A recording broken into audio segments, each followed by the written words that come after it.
Last time ఈ assembly issue అయిన తర్వాత సో చిరంజీవి గారు ఒక ప్రెస్ ఇష్యూ రిలీజ్ చేశారనమాట. So no one insulted me, in fact నేను మీటింగ్ జగన్ అని.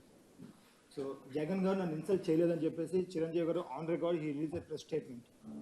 సో ఆ తర్వాత పవన్ కళ్యాణ్ గారు దీన్ని చాలా హైలైట్ చేశారు, మా అన్నని అవమానించారని చెప్పేసి entire film industry was complete against you.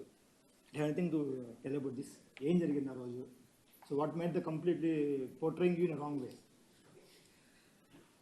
పని పాట లేని కాన్వర్జేషన్ను బాలకృష్ణ అనే వ్యక్తి తీసుకొచ్చాడు అసెంబ్లీలో. అసలు ఆయన మాట్లాడాల్సింది ఏంది? అసెంబ్లీలో ఆయన మాట్లాడాల్సింది ఏంది? ఆయన తాగి మాట్లాడింది ఏంది? అసలు తాగినోడిని అసెంబ్లీకి తీసుకొని అసెంబ్లీలో మాట్లాడిచ్చే కార్యక్రమం చేస్తున్నారు అని అంటే స్పీకర్కి బుద్ధి లేదు. తాగినోడు ఆ మాదిరిగా మాట్లాడుతున్నాడు అని అంటే ఆయన సైకలాజికల్ హెల్త్ ఎట్లుందో, అసెంబ్లీకి వచ్చి ఆ మాదిరిగా మాట్లాడుతున్నాడంటే ఆయన సైకలాజికల్ హెల్త్ ఎట్లుందో ఆయన క్వశ్చన్ చేసుకోవాలి.